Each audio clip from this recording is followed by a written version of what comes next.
네, 안녕하십니까, 박정호입니다. 네, 이번 방송은 지난밤 미증시에서 반전 드라마에 쓴 나스닥 지수에 대해서 같이 살펴보는 시간 가져보도록 하겠습니다. 영상 하단에 좋아요 한 번씩 눌러주시고 이야기 시작해보도록 하겠습니다. 네, 나스닥 지수 차트를 보기 전에 기사를 몇 개 같이 보도록 할게요. 기사를 보면은 이제 뉴욕 증시 FOMC 빅테크 실적 앞두고 롤러코스터, 정말 롤러코스터라는 표현이 딱 맞지 않나 싶습니다.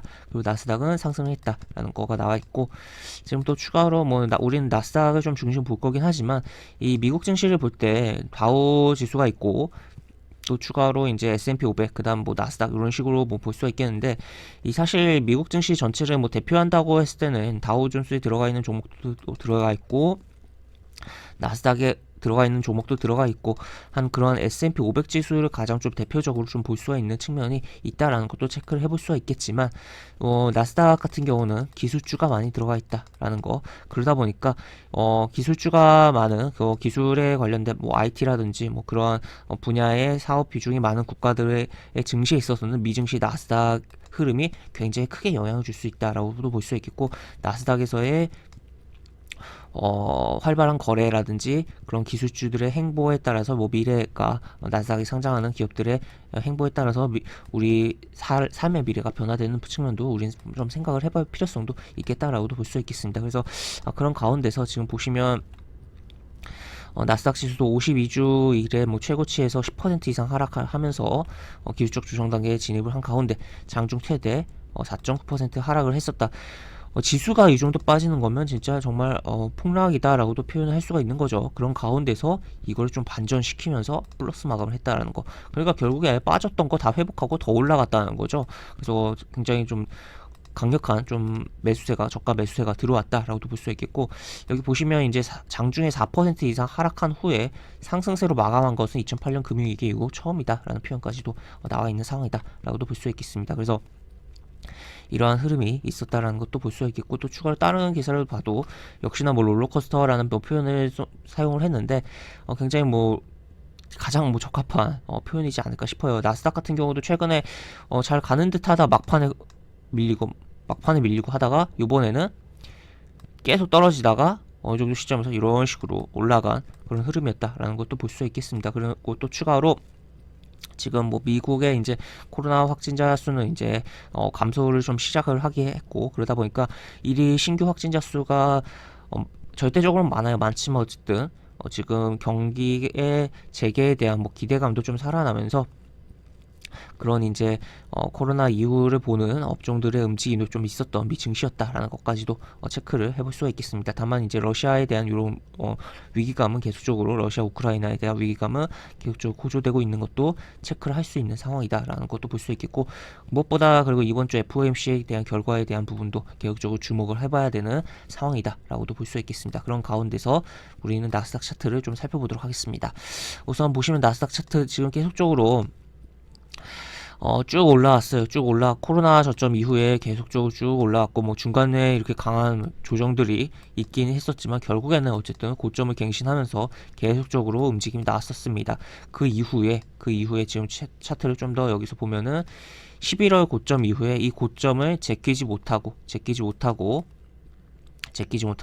오히려 저점을 낮춘 상태에서 이 고점을 제끼지 못하고 다시 한번 이렇게 밀리면서 저점들이 계속적으로 이탈하면서 지수가 계속적으로 내려왔다. 그래서 굉장히 뭐 추세가 이제 일단 여기 깔려있는 120 이동평선을 깬 상태이고, 대략적인 200일 이동평선 한 요정도 될 텐데 이것도 다 깬 상태다라고도 볼 수 있겠는데, 그렇다면 어떻게 보면 이제는 이 낙폭에 대한 부분으로 V자 반등 내지 어느 정도 움직이다가 이렇게 잡아주는 흐름으로 갈 가능성을 좀 생각을 해볼 여지가 있다라고도 볼 수 있겠고, 다른 흐름, 큰 흐름으로 보면 월봉 차트에서는 이제 20월 이동 평균선의 지지를 좀 받아주는 흐름이 연출되기도 했다라는 것도 좀 체크를 해볼 수가 있겠습니다. 그래서 일단 이 봉 자체가 이제 음봉이 굉장히 크게 떴기 때문에 지금 좋은 상황이 아니에요. 그렇지만 어쨌든 어제 받아친 흐름 자체는 굉장히 뭐 강하게 하락을 했다가 그걸 다 메꾸면서 오히려 상승을 했기 때문에 굉장히 뭐 강했다라고 볼 수 있겠고, 분봉에서도 보면은 이런 식으로 하락이 나왔다가 저점 찍고선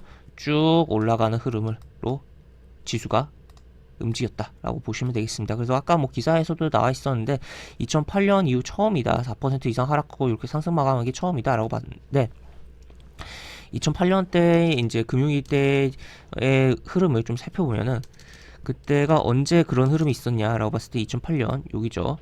2008년을 좀 보면은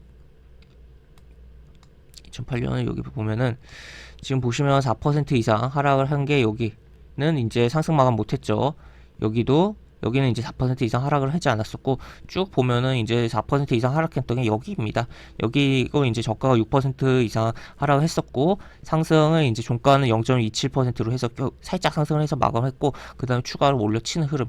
다만 이때는 이제 금융위기로 인해서 이제 어쨌든 이제 리먼 브라더스 사태도 있고 뭐 하여튼 미국의 부동산 문제가 이제 으로 해서 만든 이제 파생 상품 문제들이 터지면서 지수가 계속적으로 빠진 상황이었고 다만 그때도 이러한 흐름 이후에 상당한 반등이 있었다. 그래서 이러한 부분 이후에 추가적인 흐름을 좀 봐야 될 텐데 이때의 경우는 이제 금융위기라는 특수성이 있기 때문에 오히려 이제 더 빠지긴 했어요. 더 빠지긴 했는데 이번에는 이제 지수가 너무 올라와 있는 위치에서의 그런 흐름이라는 점이 걸리긴 하지만 지금 뭐 미국의 이제 마트에 뭐 식료품이 뭐 떨어졌다라는 부분도 있고 굉장히 공급망에 대한 부분으로서 계속적으로 우려되는 부분들은 분명히 작용을 하고 있지만 심리적으로도 그렇고 실제 생활 속에서도 그렇고 작용을 하는 부분이 분명히 있긴 하지만 그때랑 지금 경제 상황은 굉장히 좀 다르다라는 거죠.